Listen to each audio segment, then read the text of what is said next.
الحمد لله حمدا كثيرا طيبا مباركا فيه كما يحب ربنا ويرضى، والصلاة والسلام على النبي الرحمة وعلى آله وأصحابه ومن اتبعهم بإحسان إلى يوم الدين. وبعد. Sidang Jumat yang saya cintai, ada salah satu firqah, kelompok yang berkembang di negeri kita ini sejak 20 tahun lebih yang lalu, yang ajarannya sangat sesat dan menyesatkan. Bahkan kalau kita timbang dengan timbangan Al-Quran dan Sunnah, tidak ragu lagi bahwa ajaran mereka ini telah keluar dari Islam. Walaupun mereka mengatasnamakan Islam, mereka adalah orang-orang yang dididik oleh para orientalis di negeri-negeri mereka. 2-3 abad yang lalu, para orientalis itu langsung mendatangi negeri-negeri Islam, Indonesia, Malaysia, Pakistan, Mesir, dan seterusnya. Mereka turun terjun langsung merusak akidah dan amaliyah kaum muslimin. Pada awal abad ke-20, mereka telah mendirikan beberapa madrasah. Madrasah mereka yang tersebar di negeri-negeri mereka.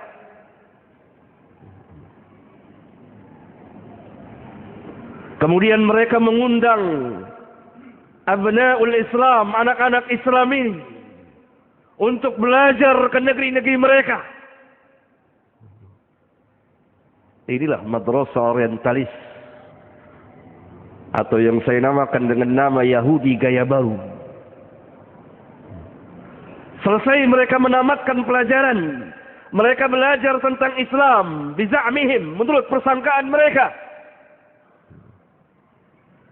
Kemudian mereka pulang ke negeri-negeri mereka, mengajarkan Islam kepada kaum muslimin yang tidak pernah kita dengar dari bapak dan kakek kita, tidak pernah kita dengar dari Al-Quran dan Sunnah Rasulullah Sallallahu Alaihi Wasallam. Terus berkembang. Mereka pun membuat perguruan, madrasah-madrasah kecil di negeri-negeri kaum muslimin. Apa inti ajaran mereka? Dan ini tersebar di sebagian perguruan Islam.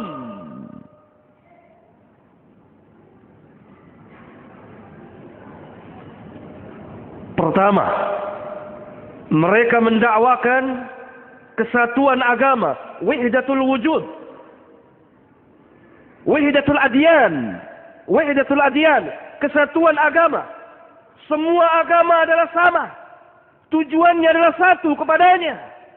Tidak ada perbedaan antara Islam, Kristen, Yahudi, Konghucu, Buddha, Hindu. Sama semuanya. Semuanya berada dalam kebenaran. Ini ajaran yang sangat berbahaya. Merusak dan membatalkan dan menghancurkan akidah seorang muslim. Di mana Rabbuna telah tegaskan tadi, Inna ad-dina 'inda Allahil Islam. Tidak ada agama yang sah di sisi Allah kecuali Islam. Waraditu lakumul Islam dina, dan aku redha Islam sebagai agama bagimu. Wa may yabtaghi ghayra al-Islam dinan fala yuqbal minhu wa huwa fil akhirati minal khasirin. Barang siapa yang mencari selain dari Islam, maka tidak akan diterima agamanya dan dia termasuk orang yang rugi nanti di akhirat. Berkembang ajaran ini sejak kurang lebih 20 tahun yang lalu di negeri ini, dengan sejumlah tokoh-tokohnya. Kemudian sekarang mereka telah mempunyai anak cucu dan mengembangkan lagi ajarannya, wahdatul adyan, kesatuan keagamaan ini.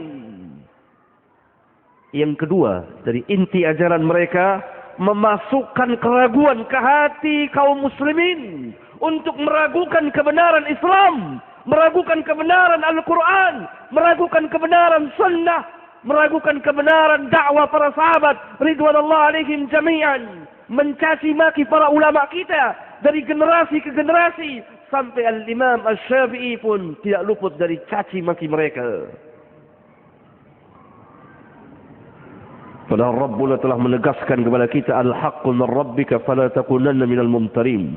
Yang hak itu dari Rabbmu, maka jangan sekali-kali engkau menjadi orang yang ragu.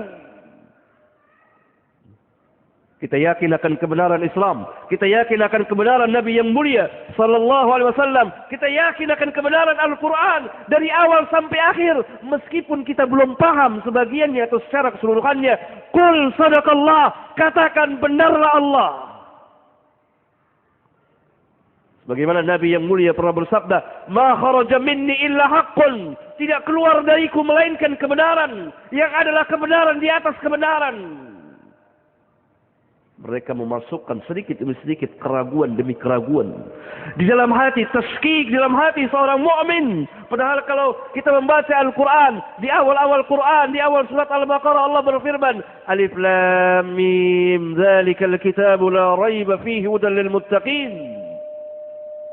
Alif Lam Mim, kitab ini la raiba fihi, tidak ada satupun keraguan, tidak dimasuki satupun tuduhan, tidak ada keraguan akan kebenarannya, tidak ada keraguan bahwa Al-Quran adalah kalamullah, tidak ada keraguan bahwa Muhammad sallallahu alaihi wasallam adalah utusan Allah tabaraka wa taala.